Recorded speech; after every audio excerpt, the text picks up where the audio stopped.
Hey, are you following your intuition? Those gentle nudges, maybe some signs that you're seeing, or people keep repeating certain things that make you think, why do I keep hearing this?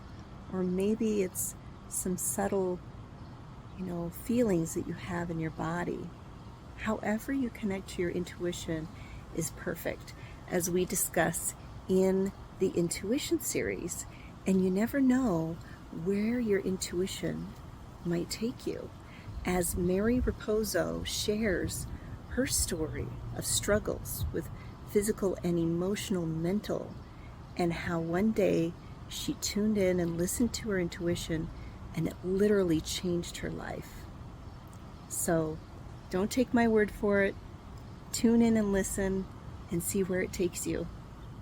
Hello, welcome back, new and true friends, to the Intuition series. And the reason why I'm bringing this forward for wellness is when we can pause and invite that trust in our intuition, in ourselves, that helps to release pressures that we place upon ourselves. And the choices and decisions that we make will flow a lot easier. So I've invited a wonderful guest here to help you flow through life, Mary Riposo. She's here to unpack what intuition is and how you can pay attention to how your intuition speaks to you. So welcome, Mary. Thank you for being here with us today.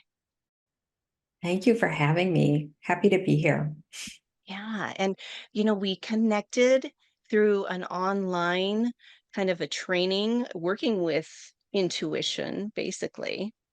And I saw that you were a Reiki master as well, even though this episode isn't solely about Reiki, it's about working with the intuition. So when I first saw Mary on the call, and I connected with her. It was like, ooh, there's something about Mary I need to connect with. I need to know more about her. And that was following my own intuition. Yeah. And I'm so grateful that you accepted the invite to sit down and have a chat. And then I realized, hey, we're talking about intuition here, Mary. Let's expand this on my podcast. I love this topic. Yeah, and I'm so glad that you invited me because this is definitely something that just is woven through in a subtle way all through my work and through my life. So I can't wait to talk about it. Hmm. Yeah. And I think a lot of people, they aren't able to discern when their intuition is supporting them and when they're in that mind driven focus. Yeah, that can be very challenging to kind of tease that apart until we pause and we really realize, yeah, when our intuition is guiding us. Yeah, and I think your story has a lot to do with following your intuition. Would you mind sharing a little bit about that? Oh, sure. Um, yeah, my story, my call to service really came from my own healing journey. And it was really a time when I was kind of disconnected from my own intuition or my inner wisdom, I would say. Um, it was back when I was working as a mental health counselor. And I would say I was pretty close to burnout. I was working in a clinic, and I don't think that I had taken any time off in about, I'm going to say 3 years at that point, which is a long time. I was just really overworked. I was, really, really close to burnout. And what the kind of the crux of what happened was they started to renovate my office. And I was exposed to a lot of toxicity, toxic fumes, dust, new carpeting, all kinds of stuff. This went on for like 2 months, something like that. And as I was being exposed to this, I was having these, physical issues like breathing problems and fatigue and dizziness and And then it turned into like joint pain and rashes and all kinds of things like that. But I kept going to work thinking, I really need to see my clients. My clients are having, lots of issues. I can't really, back then we weren't doing anything remotely, right? So everything was in person. And I just needed to go in because there was no one to cover for me. And I just kept going to work until I couldn't. And so I sought treatment. I went to my primary care doctor, I went to specialists, and of course, I got all kinds of treatments, right? But everything that they tried seemed to make me worse. And nobody could really figure out in any clear way what was going on with me. And so I was out of work. I was out of work for a while. And I remember distinctly, um, it was in October. And like you said, I'm in New York, I'm in upstate New York, and it's can be really cold and even snowy in October. And I remember just being in my little tiny studio apartment, and I had no heat because my landlord didn't turn the heat on until Thanksgiving. Like that was just his thing, right? And so this was an exceptionally cold year. And I remember just feeling so sick and not even, being able to make the call to him that, you need to like make an exception here. Um, and I got a phone call, and I just remember that day specifically. The phone rang, and I could barely even use my voice to answer the phone. And of course, it was work saying, we're really sorry, but we really can't hold your job any longer. We're going to be replacing you. And, let us know when you're better enough that maybe you can come back and we'll see if we have something for you at that point, which meant to me, I'm done, right? So they were no longer going to, even think about me. They were going to replace me. And I was pretty devastated. I was just so sick. And I knew that there was nothing I could do to mobilize myself to, just push through and go back. So I ended up just kind of just stopping right there in my tracks and doing something different. I knew something had to change. And in that moment, I kind of had a vision of a boat trying to row upstream. And I thought, my gosh, this has really been what my life has been like for all this years, actually, right? Just years. And so I decided, I visually took my oars out of the water and I said, I'm just going to surrender to the flow of the water, right? To the flow of life. And I just stopped all of these treatments. I mean, I remember having these allergy treatments that I ended up having anaphylactic shock from it. I mean, everything I was trying was so bad. I just kind of stopped everything. And I started to look for alternatives. And I did not know what any of those might look like, or if there was anything that, that was even out there.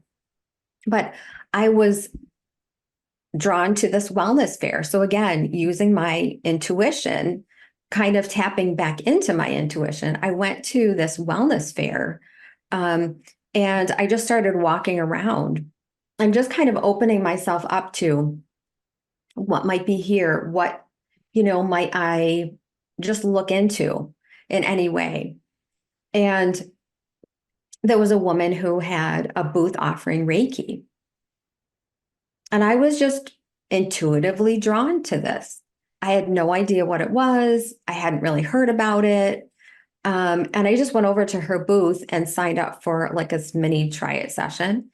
And she had me sit in a, a little straight back chair.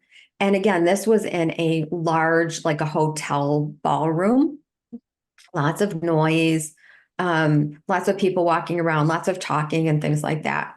And I remember just as she started to work with me, and she never touched me or anything, but as she started to work with me, I dropped into this space of just no time, no space, just this alternative kind of this really different feeling because I had been feeling so heavy and so sick and really feeling so bad. All of a sudden, I started to feel light, and I started to feel energy. And it was very, very different. It was drastically different. And I really did not know how long I was there. I didn't know what was happening, but I just really went into this nice, beautiful space. And she said to me after, like, I don't know, it was like 5 or 10 minutes. Really, it was like nothing. And she said to me afterward, wow, it just feels like your energy's been draining out. Your energy feels very depleted. And I thought, oh my gosh, you nailed it. That's exactly how I've been feeling. And, I felt like a battery that was just drained out, and that there was nothing that was able to recharge my batteries until this specific kind of experience. And so I knew there was something in that for me. And I knew I wanted to do more with it.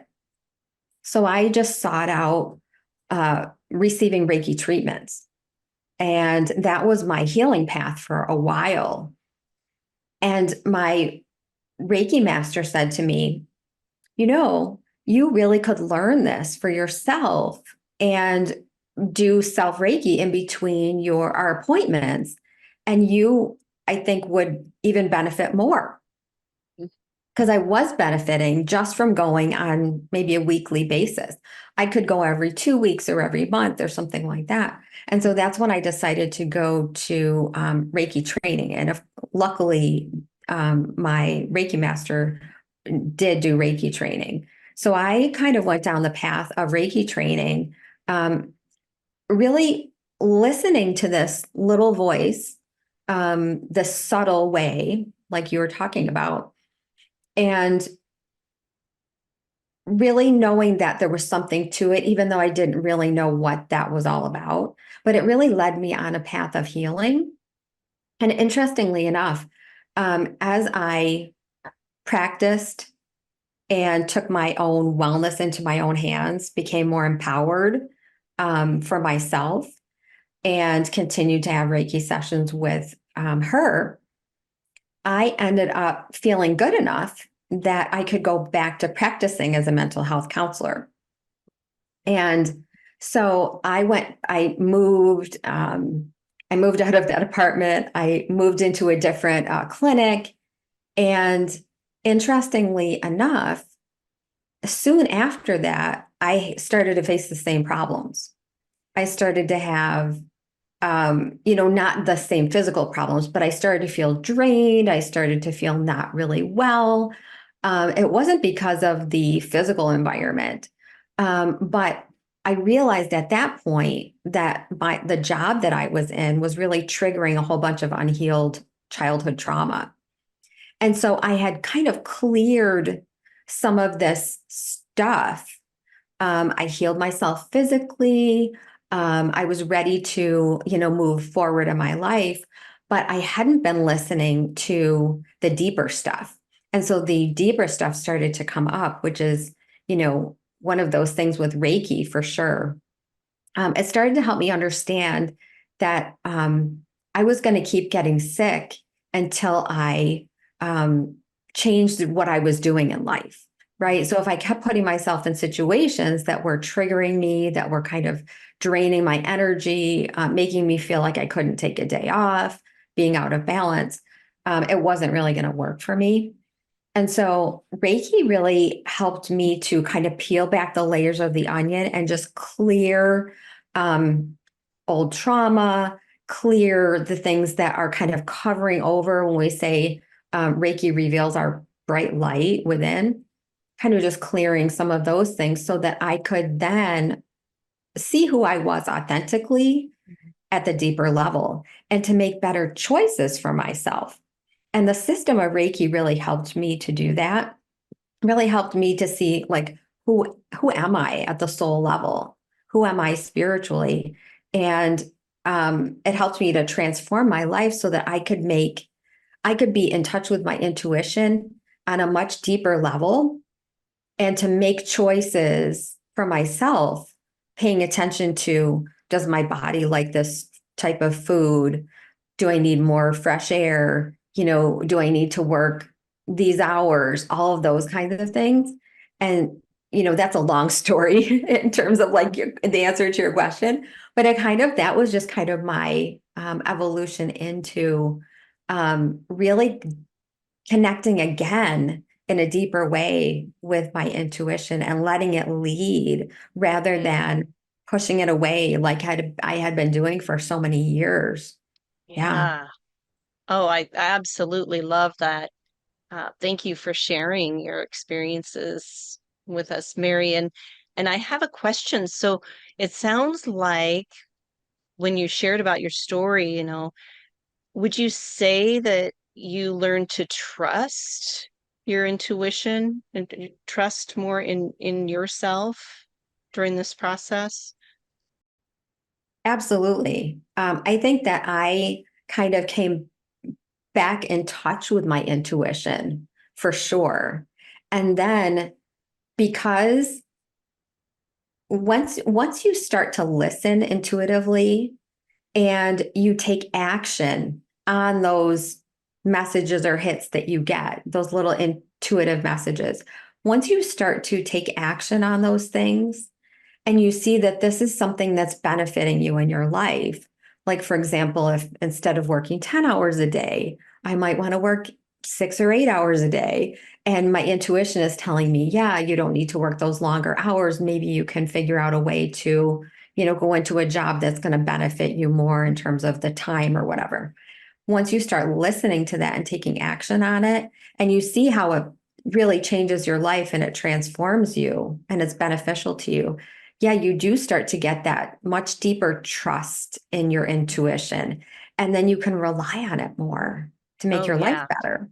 Oh, yes. And I believe that then we don't second guess it. I think that's part of the mind when we're stuck in the mind of the doing. We got to do this to get that, which really, pinches us off from the intuition.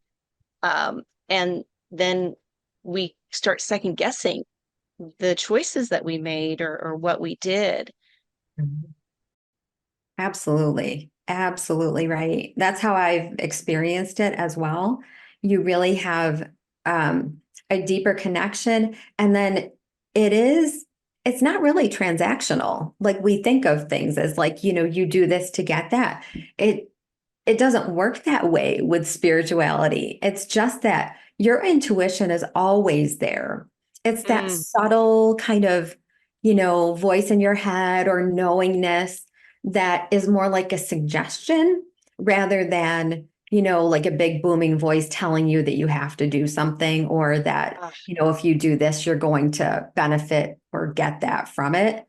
oh, yeah. Intuition, I think, is really it is one of the misconceptions that people have about intuition. They think that maybe it's this, booming voice or this command that is going to knock you over the head, and it's going to be very clear.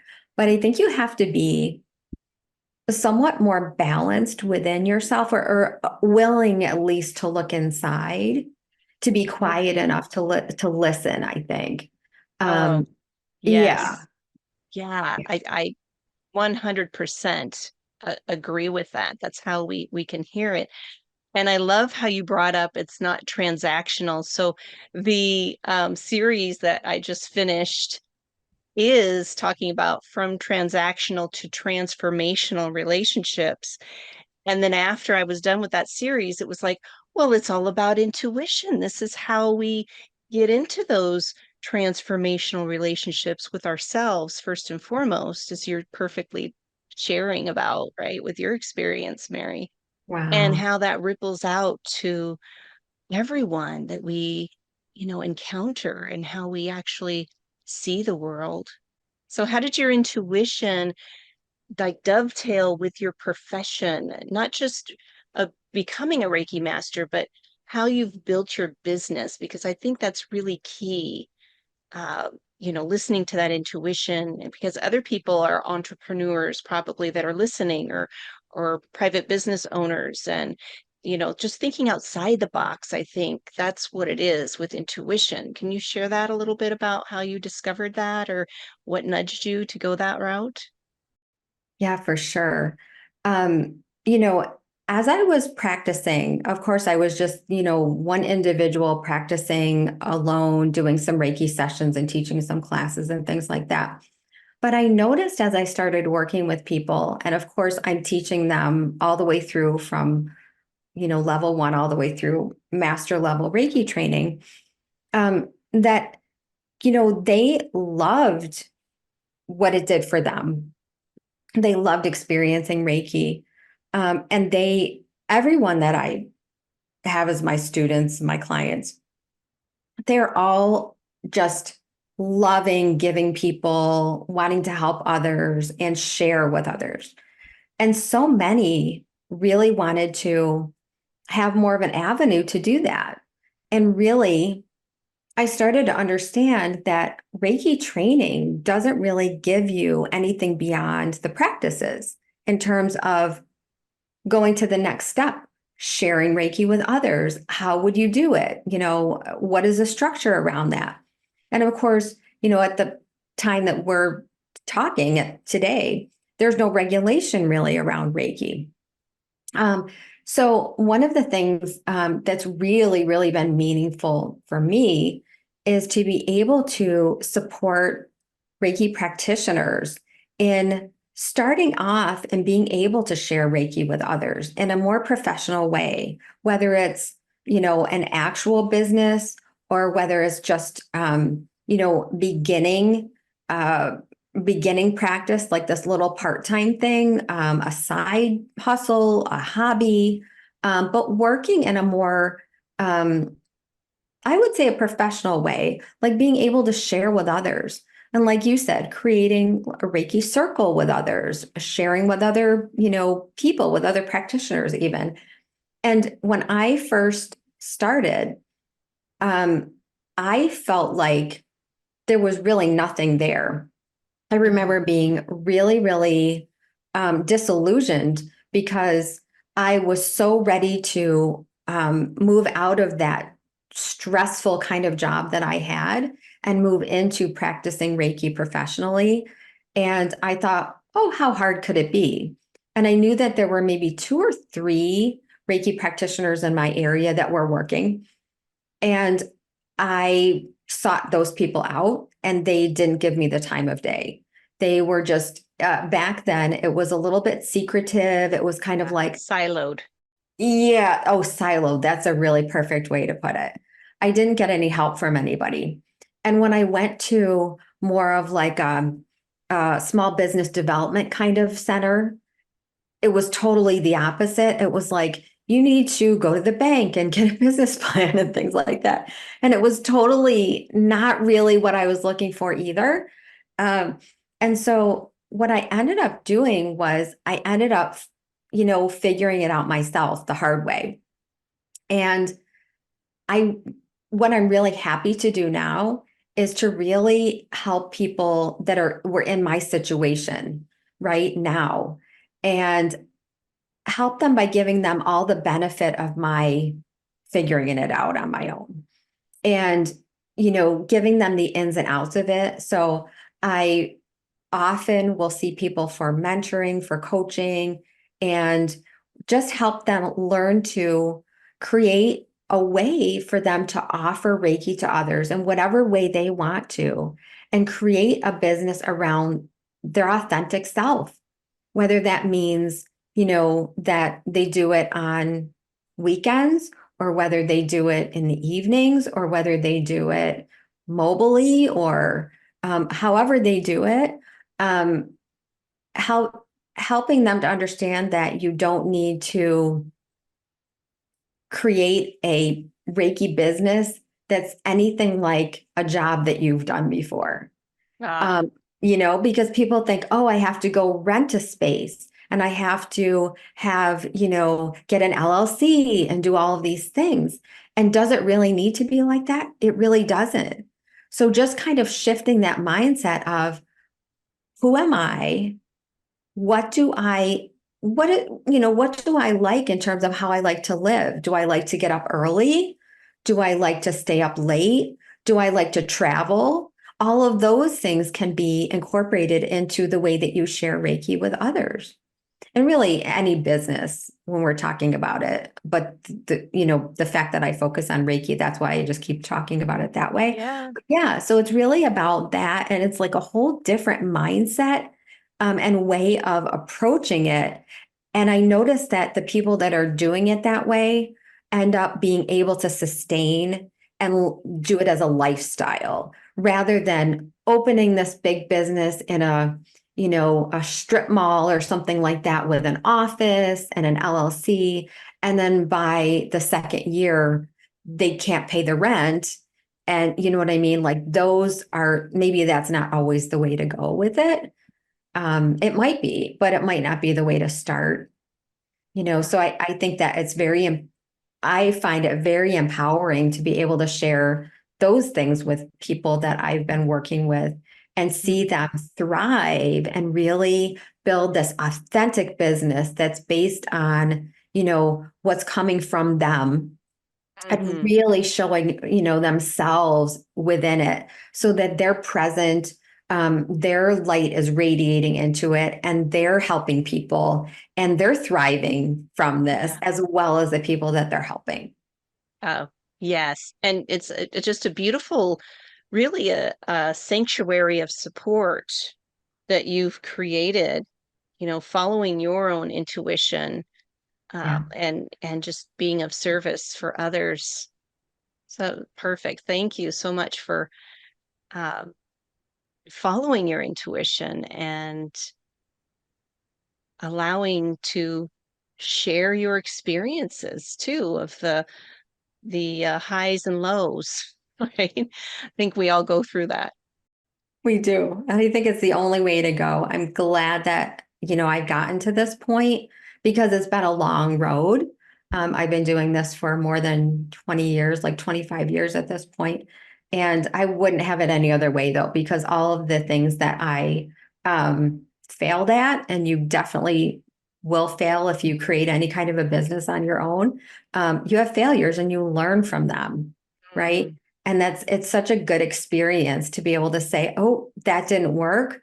What can I learn from that in order to pick things up and maybe, put them in a different way and a different, make it a puzzle piece and fit it in a different place and see how that will work. So one question for you also, how, for you, can you describe with intuition, because we're talking about subtle, we might feel like a nudge or see like little signs here and there, but also intuition for me is like in my body, like I feel it in certain places where I feel kind of lit up. Would you say Mhm. that happens for you too, or is it something else for you? Because I think people also connect with their intuition in different ways. So I just want to unpack that a little bit for people. Yeah, that's a great question. And I think probably it is different for everybody. You kind of learn the language as you go, as you start to trust it and things like that. Um, but for me, it's about, um, I think of like my yes and my no, right?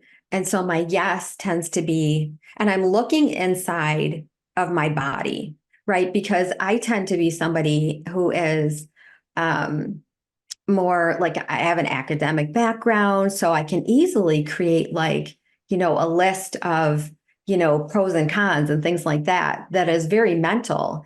That's not going to really get me there, right? That's not going to really help me with intuition. It's going to help me with like logical thinking, which in a lot of ways is very disempowering if you don't then also check with your internal state.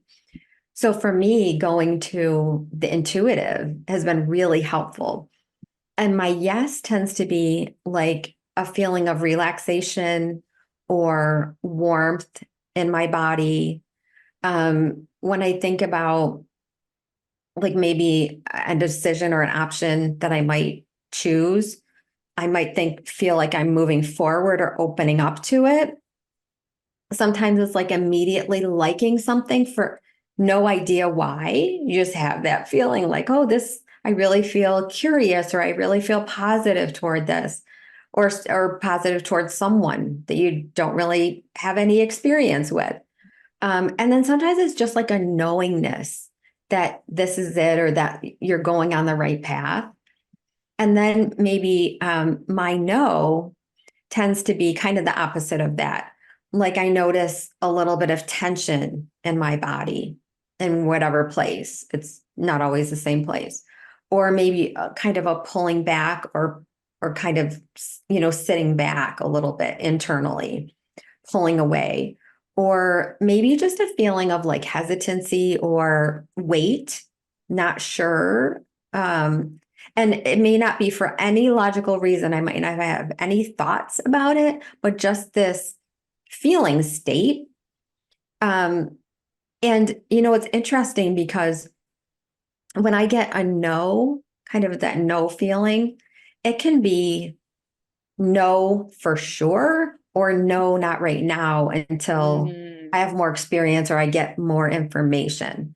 So I always have to be careful of that sometimes I don't know which one it is. It could just be one or the other. So I kind of just wait it out, and I might check back again and see like, oh, okay, that maybe wasn't the right timing, but maybe now is the time to move into a possibility for whatever this is.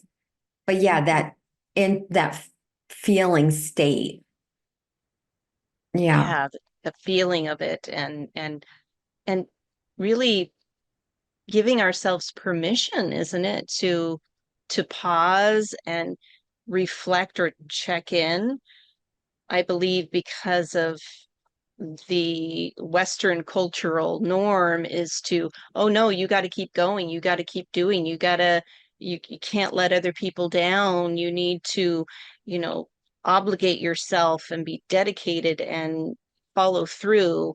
Your word is your bond kind of thing. And when in the beginning, maybe it was, and things shift, then we feel that disconnect because our intuition is like, well, this isn't really yours anymore.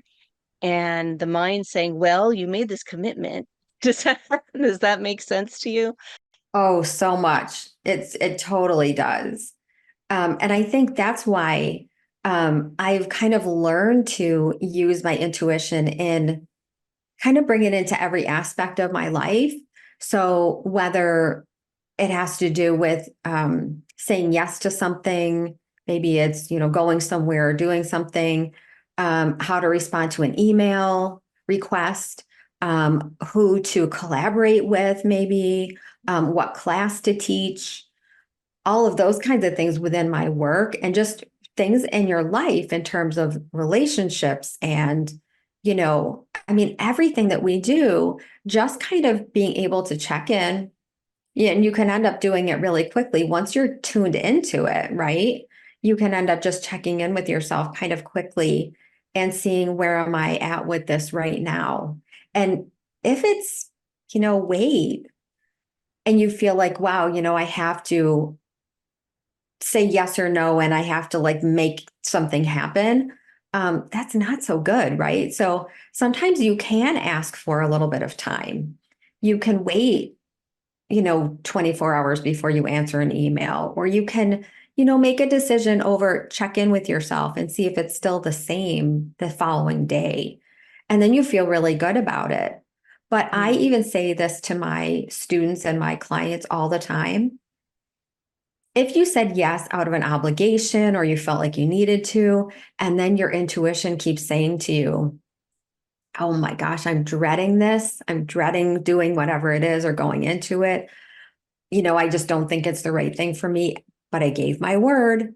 I still think trust your intuition and go back and say, listen, I know I said this, I know I agreed to this, but I just need to, either, whether it's not the right time or whether it's not the right thing, just explain to to the person. I think that people understand, I apologize, but I don't think I can do this, you know, and just be, be honest about things. I think Yeah. it's really important. I think people would rather have that rather than, if you ask someone to do something for you or with you and, they're doing it, but they're not in it. They're not present. They're not happy about it. They're kind of like putting the brakes on the whole way. You're going to feel it, right? I always would rather have somebody say to me, honestly, you know, I know I said yes, but yeah. Yes. Yeah, and that sounds like what you're saying is also intuition helps us to set like healthy boundaries too. It sure does.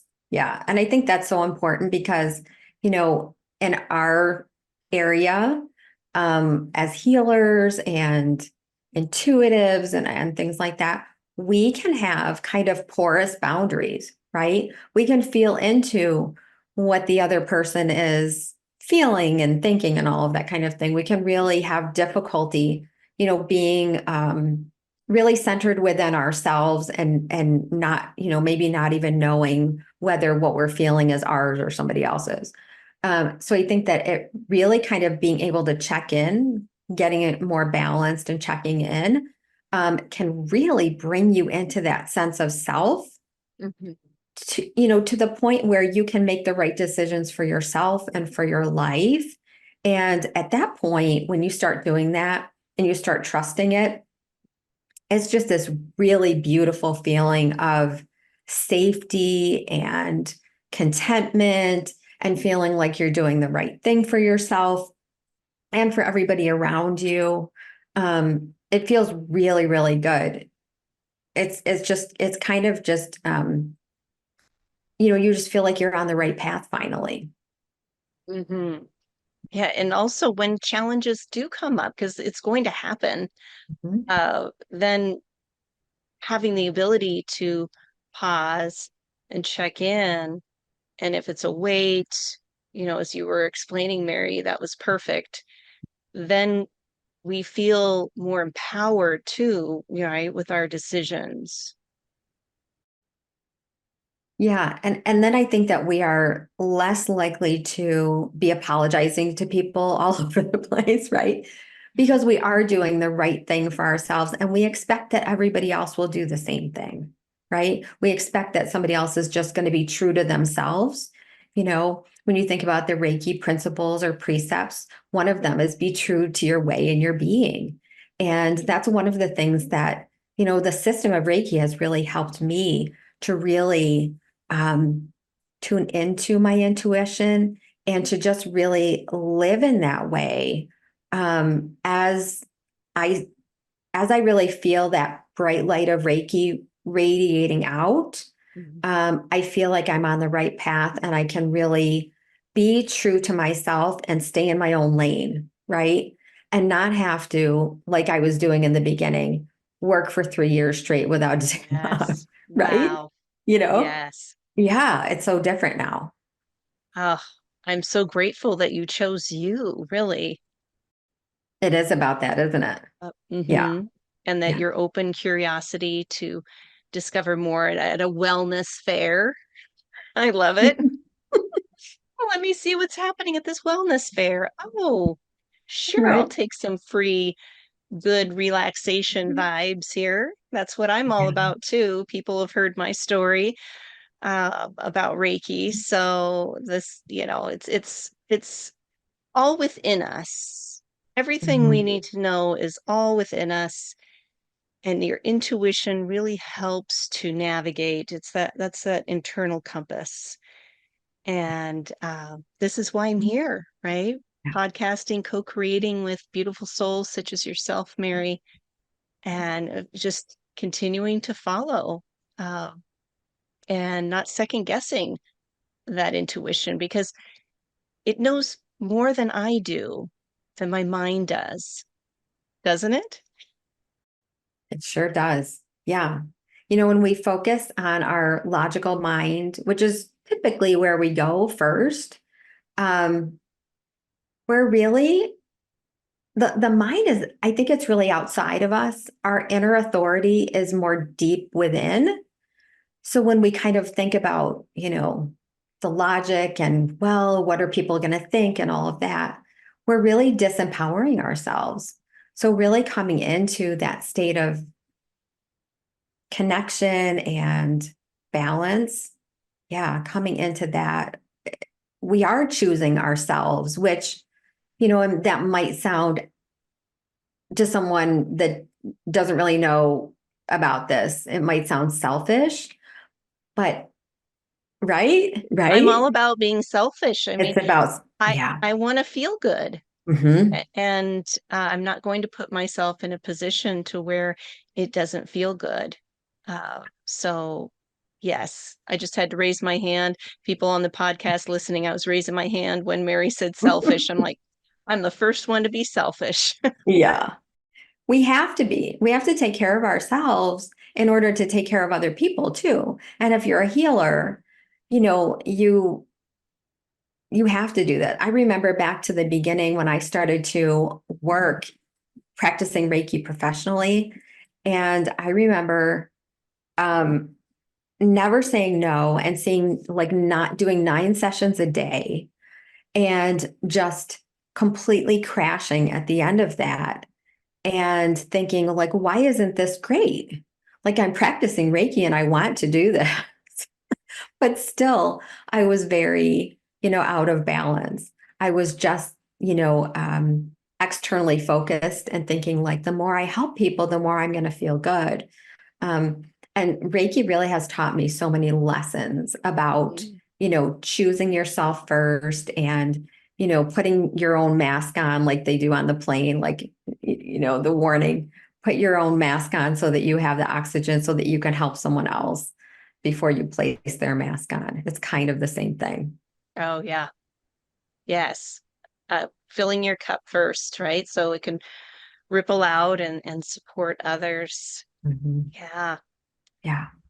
Oh, Mary, it's been so wonderful having you here. And I just love your energy and your own way of offering support too for others.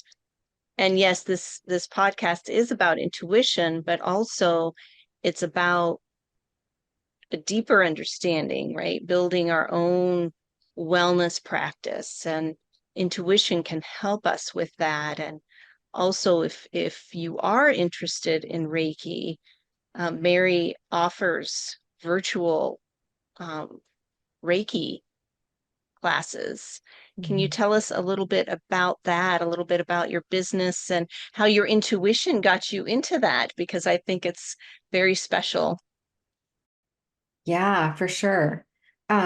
So I love practicing. And at this point, I'm doing everything remotely. I've had every situation you could imagine where I've worked out of my own home doing it in person.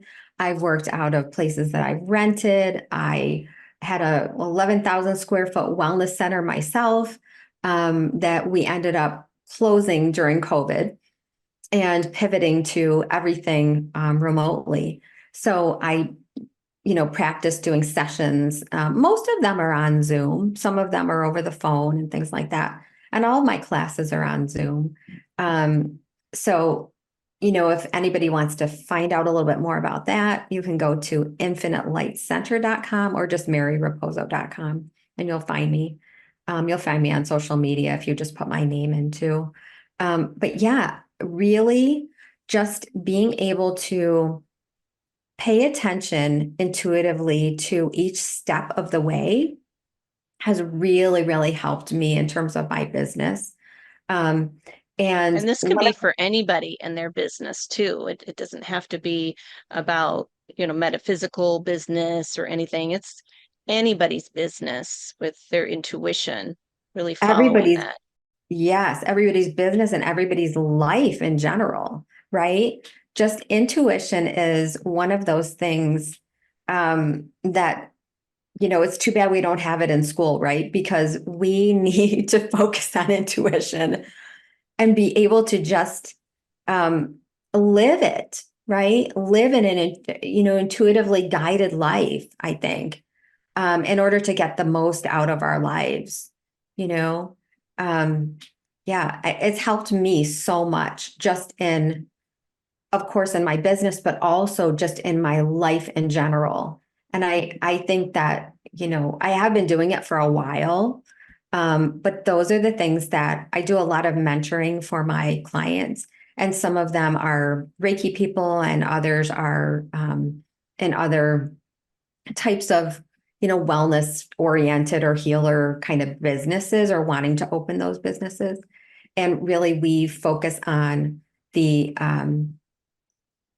letting intuition lead throughout everything that we do.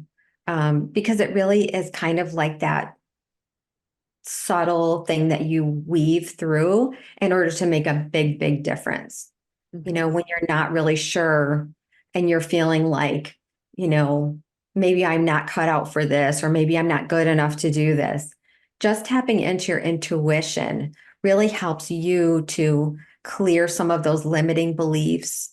It brings you into your own empowerment and helps you, like we've been talking about, once you trust your intuition, you don't really have those beliefs, or they're not ingrained like they maybe kind of are from the start for many of us.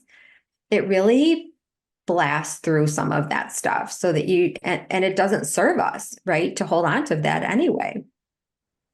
It really doesn't. And as we talked about before we got on the call here, it relieves pressure.